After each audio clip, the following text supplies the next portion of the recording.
Hi guys. Okay, so I forgot that I had a timer set on my phone, and when those go off, it turns my video off. So this is tutorial 6, part 2. Sorry to cut the video in half, but I am not a video editor, so you get a part 1 and a part 2. Nothing wrong with that.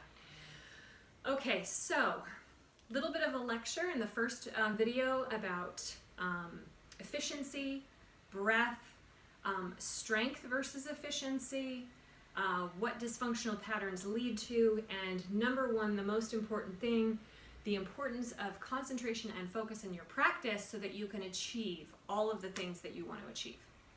So we're going to go through a series of seated warm-ups that I quite like, that are very relaxed, and it's really just an intuitive movement. Okay, so you don't have to do this in the same order, but feel free to come along with me. I'm going to scoot back a bit.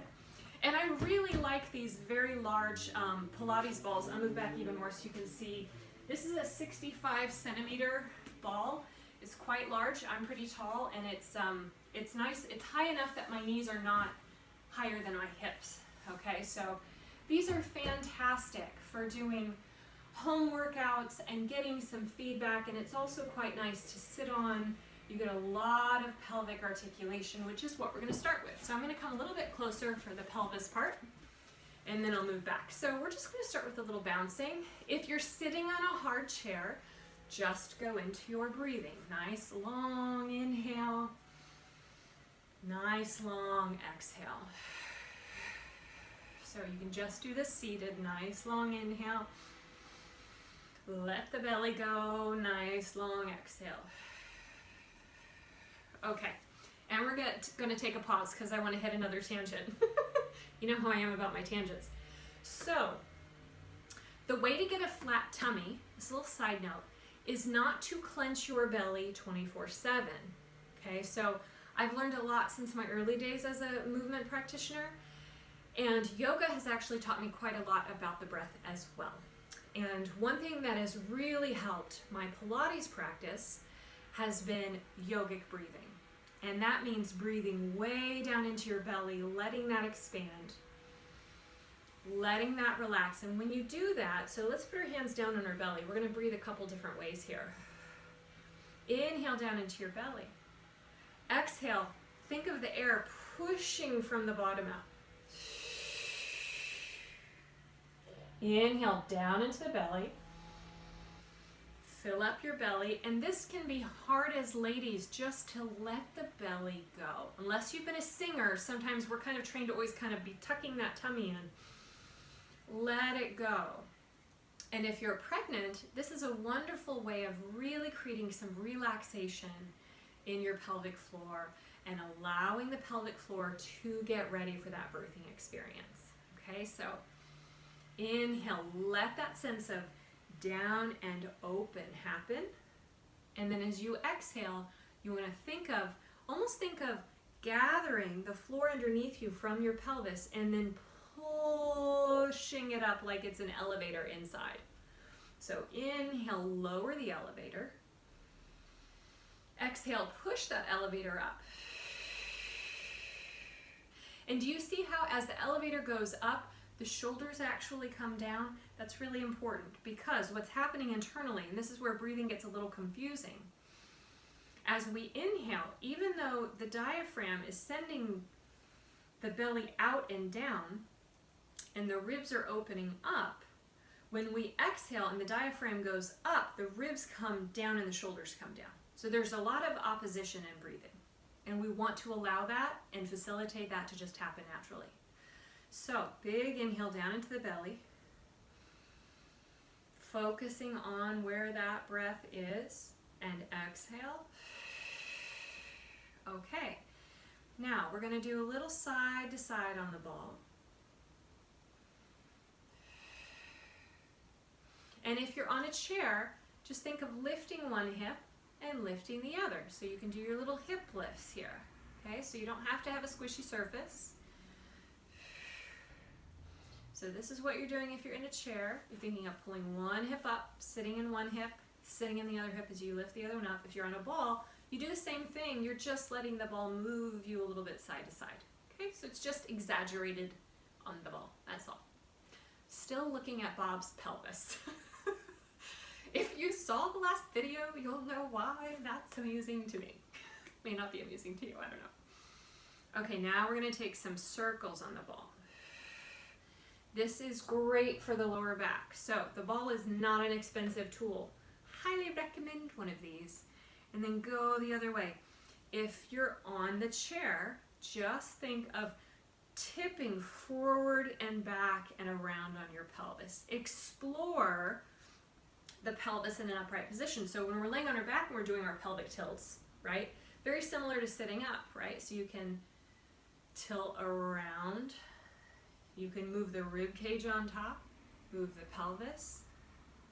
Just getting that sense of a circle underneath you. Yeah.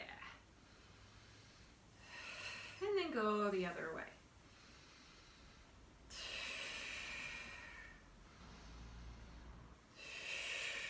Okay, now let the arms hang down by your side. Arms will hang outside the chair. And I want you just to flutter your arms like you're a bird and you're fluffing up your wings. Fluff up your wings. Okay, now lift those arms up. And as we lift the arms up, what I want you to imagine is there's a huge current of air that comes under your arms from behind you. And it lifts your arms up. So you're going to lift your arms up, let your shoulders come up, just feel that current of air, push your arms up and forward, and then the arms fall down. Inhale, exhale, inhale, exhale. Let this be soft, okay? What we're learning to do is to use the breath to move the bones. And we're not using a lot of force in the body. We're allowing visuals of the wind current to take our arms and move us through space. Or breathe to move. Lift all the way up and now reach your arms up. Really energize the arms. I'll scoot back a little bit. So reach those arms up, energize the arms, and then push them down. Push them up.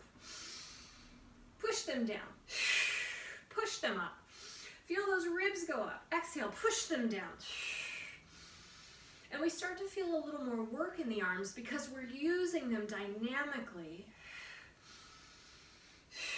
but we're still retaining a sense of efficiency in our movement, even though we're adding a little more energy, we're adding a little more force. But we're staying with that breath. We're staying with that efficiency. Keep going.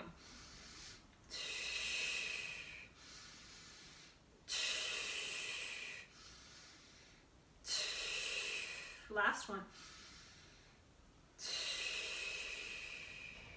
Okay, how do you feel? Do you feel a little, I want to say jazzed, but that makes me sound really old. Do you feel a little jazzed? Do you feel a little buzzy? And we didn't even do that much, but we moved our bodies through space. We used our breath to oxygenate. We lifted and lowered the arms with two different types of movement. So one is using the breath softly to float the arms up with very little muscular engagement, focused on just the efficiency of the bony rhythms, right? Just letting the bony rhythms happen. And then the next one, using a little more muscular engagement to move the arms. Both are correct, okay? So we don't want to have limp noodle arms in every exercise. There's some times where that softness and that ease is called for, and then there's other times where we want to have that dynamic energy in the arms. You want to be able to have access to both things. We don't want to have a sloppy backpack body, but we also don't want to have this overly rigid body. And so if you're an equestrian, and you ride and you find yourself getting rigid, and by the way, what comes with rigidity? Breath holding, right? So if you're like, I'm struggling to breathe in my ride, means you're not relaxed. Means you are not as efficient as you could be. It means you are trying so hard. Your use of force is probably a little high to create the amount of efficiency that you need. And what do we need to help us create more efficiency without having to use more force? we need to have a more balanced body. And we achieve that by using our awareness and our concentration and staying in a daily practice. I cannot say that enough, a daily practice, because if you're doing Pilates twice a week, which is better than nothing, right? That's 200% more than nothing. But you're not seeing the results you want. It's not that Pilates is failing you, it's that you're failing your practice. And I know that sounds harsh, but reality is sometimes harsh. That's the cold hard truth, is that you're not going to see the results you want to see until you've committed to a daily practice, until movement becomes part of your lifestyle. That's when we start to have an ease around it and a relationship to it where we know when a tough, challenging workout is called for and when we need to nurture and restore. And we need both of those in our practice, right? We need that softness that's still very connected, right? I wasn't like this. I wasn't just throwing my arms around. You can definitely see the difference, right? So I don't want just sloppy. Still focused on my centering, still focused on my control from here. But there's ease in that without sloppiness. And then if I want more engagement, right?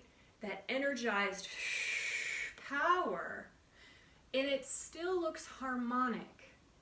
It still looks stable without looking angry or tense, right? It's not like,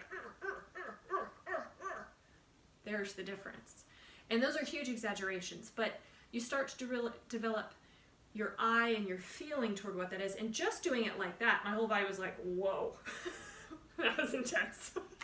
You know, and I felt my neck suddenly go. So like, woo, let that out, shake it a little bit. Maybe do some salsa in your kitchen tonight. So anything you can do that will help to establish those playful rhythms in your body. So being playful, being silly, being gentle, you know, sit on a ball and just explore what kind of delightful movements. Add your breath. Focus on one thing in particular. Okay, I'm focusing on my elbow going up and back. Focusing on lifting my arms. And now I'm going to keep my exhale engaged as the arms fall down. There's the Fletcher work, right? We inhale, lift the arms. And we exhale, maintain the posture as the arms come down. So that's that Pilates engagement that doesn't let us collapse. So that was part 2 of tutorial 6. Good, you got about, I think over a half hour of content with these 2 videos. So please keep checking in with the YouTube channel. I will be posting more content that is available and is out there for you. And a lot of what I post on YouTube is the philosophical and sort of mental nuts and bolts behind the movement, right? If you want the movement, come to class. If you want the movement, schedule a private. And I'm going to put little pockets of movement out there for you. But showing up to class is showing up for your practice. And if you don't have skin in the game, you probably aren't playing. And I'm going to leave you with that. I'll see you soon.